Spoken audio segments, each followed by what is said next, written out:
Good afternoon. My mentor, Mr. Martin Gerrish, was the founder and president of Octad-One Productions, Inc. He was much more to me than the two titles he held for 20 years. Martin was my mentor and friend, and he knew my Uncle Victor Buono and also Peggy Kellner at the old Globe Theater. And he was one of the great directors in San Diego, California. It wasn't until the summer of 1995 that I grew homesick for the Grove Playhouse and the privilege of working once again with my mentor and friend, Martin Gerrish. When I heard the news that he would be directing William Shakespeare's Hamlet by the Lake, I couldn't refuse auditioning. I had been away much too long and needed to drink in the theatrical flavor Martin brings to his productions. Unbeknownst to me, this particular audition would forever change my life. I recall it was a hot, sunny day, and I felt quite pleased with my audition, and just as I was preparing to depart, and in the process of giving Martin a hug goodbye, I heard him softly whisper in my ear, "Come back tomorrow. I have something I want to ask you." Understandably perplexed, I returned at home, juggling all the possibilities it could be. I don't think I got much sleep that night, contemplating what he would eventually ask me. Upon my return the following day, he informed me I was cast as the gravedigger, and in regards to the more important matter, he wanted to know if I could stop over at his house that evening to discuss it. I was thankful to be in another Martin Gerrish production, but now I was even more perplexed than the day before. I remember traveling home with a tight knot in my stomach, struggling to unravel the mystery of the soon-to-be question. Finally, I made it over to Martin's house. This is a part of the story that most people have never heard. I was invited into his quaint home by William Farnham, who also lived there. Elaine had died a couple of years back, leaving Martin and Bill to run things. What was to become an ongoing ritual whenever I visited, I sat at a small dining room table. A plate of donuts was on the center table, and a cup of black coffee was offered to me, which I gladly accepted. Soon Martin appeared, taking his seat directly across from me. What kept running through my mind was, can you believe this? You're actually sitting across the table from Martin Gerrish, in his home, and he wants to ask you a question. There was a somber feeling in the room and a quiet confidence as he began to speak. I guess you've heard they're going to close the Grove Playhouse. Unaware of this new development, having been away for more than a year, I was quite surprised. He continued, saying, apparently the fire marshal declared the space unfit, in transgression of the fire ordinance. Our sprinkler system doesn't meet their safety standards, so they shut us down. I was completely baffled and saddened by this turn of events.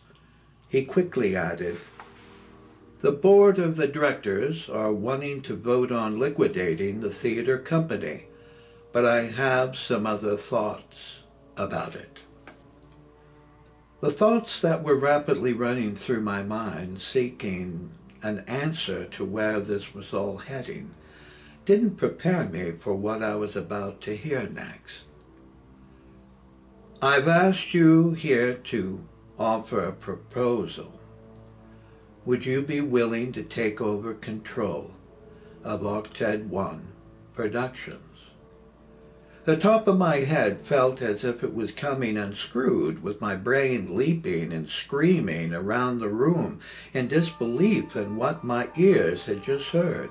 Martin Gerrish, the renowned local theater giant, whom so many talent actors and artists of San Diego theater revered with the highest of respect, just asked me to take over his prize theater company.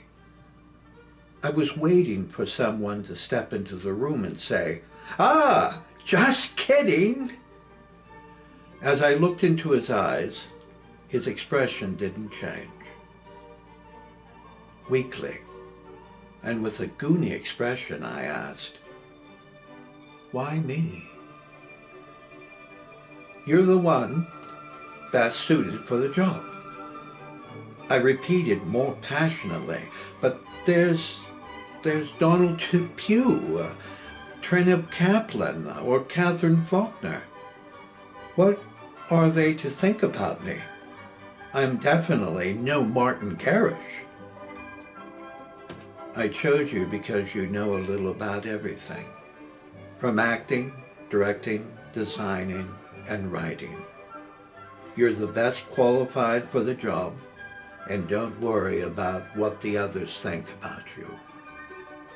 In hearing that, I wasn't immediately confronted, for I knew it would be terribly difficult for me to convince the others on the board of my qualifications. In fact, there was no little chance in hell of my convincing them of anything. My few years working around the Grove Playhouse was spent acting and assisting Martin and Bill with set building along with other household duties. I in no means was regarded as a future protege of Martin Gerrish.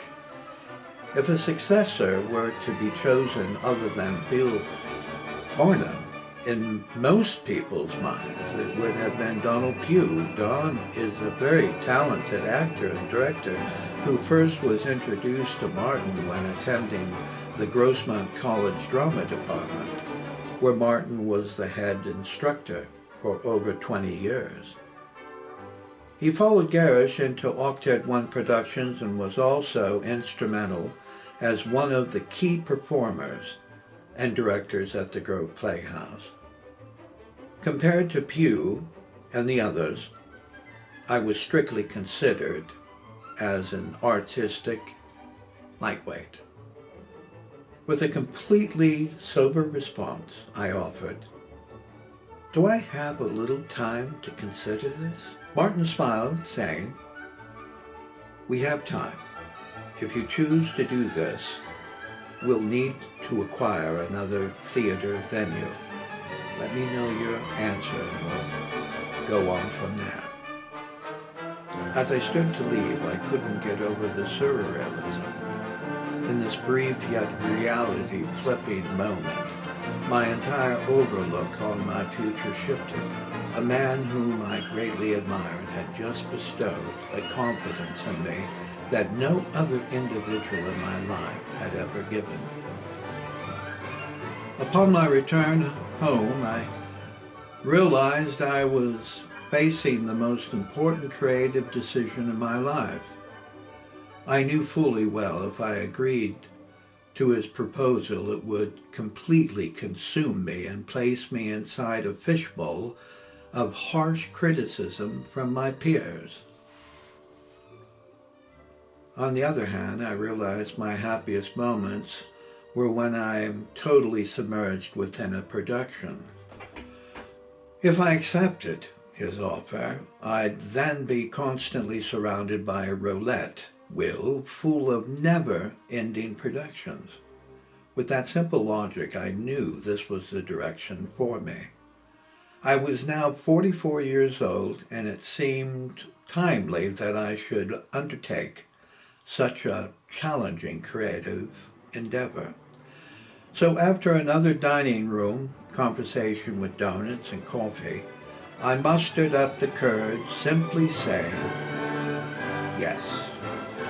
Little did I know what ramifications would follow uttering such a minuscule word of the English language.